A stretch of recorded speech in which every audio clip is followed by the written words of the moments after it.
দ্রুত নির্বাচন এটা একটা গণ আকাঙ্ক্ষা ছিল। 5ই আগস্টের পর যখন স্বৈরাচার পালায় তখন সবাই একটা ধারণা করছিল যে অতি তাড়াতাড়ি একটা নির্বাচন দরকার, নির্বাচন হবে। যারা উপদেষ্টা আছে তারা ওইটা চিন্তা করছে যে নির্বাচনটা কীভাবে তাড়াতাড়ি করা যায়। ডক্টর মোহাম্মদ ইউনূস উনিও করছিলেন যে তাড়াতাড়ি কীভাবে নির্বাচনের দিকে আগানো যায়।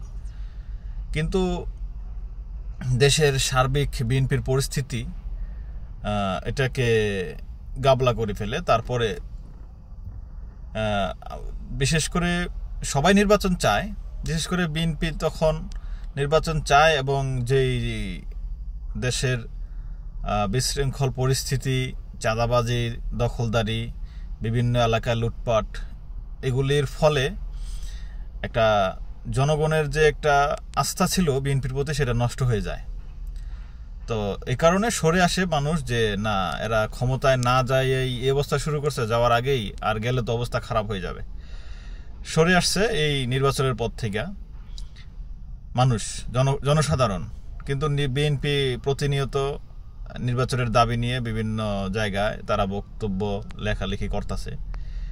সেই সাথে আওয়ামী লীগও বিএনপির সাথে একই সুরে বলতেছে যে তাড়াতাড়ি নির্বাচন দেওয়া প্রয়োজন, নির্বাচন দিক ইউনূস সরকারকে আমরা চাই না।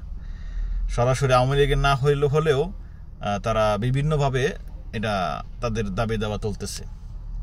সেই সাথে আবার ভারত খুব জোরালোভাবে, প্রথমে বলে নাই কিন্তু মাঝখান থেকে এখন পর্যন্ত খুব জোরালোভাবে বলতেছে যে আমরা যদি ভারতের সাথে, তো বর্তমান বাংলাদেশে যে অন্তর্বর্তীকালীন সরকার আছে তাদের সাথে সম্পর্ক কেমন সবাই দেখতেছি। তো এই অবস্থায় ভারত বলে দিল কি যে যদি নির্বাচিত সরকার আসে তাহলে তাদের সাথে আমরা একসঙ্গে হয়ে কাজ করব।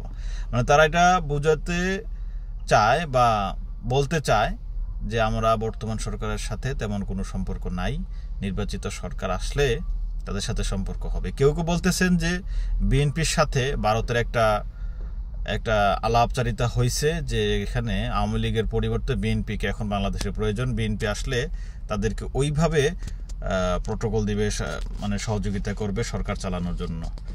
তো এর জন্য বিএনপি যেই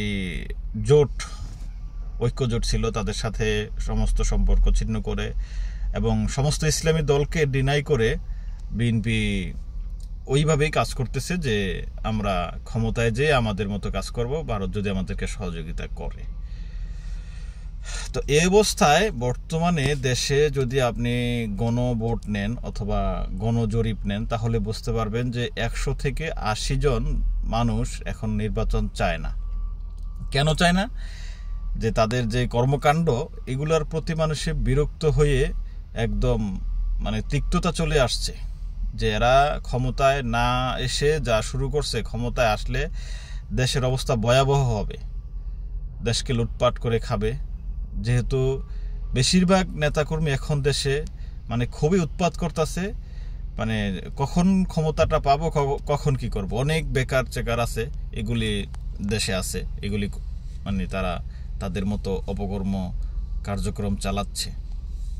তো এগুলি সাধারণ মানুষ খুবই আতঙ্কিত আছে। এরপরে আরেকটা, এখানে দুই দল, একটা দল হচ্ছে যে ইউনূস সরকারের ইমেজকে নষ্ট করতে চায়, যে আগেই ভালো ছিলাম এই কথাটা প্রমাণ করার জন্য, যে বর্তমানে তো এইগুলি চলতেছে অরাজকতা, আগে তো এগুলো ছিল না।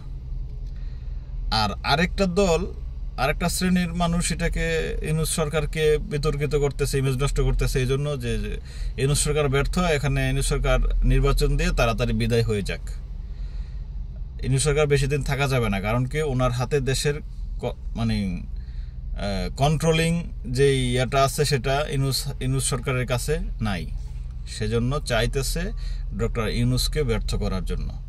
তা এখন আমার ব্যক্তিগত মতামত হচ্ছে ডক্টর ইউনূস সরকার একটা জনগণের সরকার, জনতার সরকার।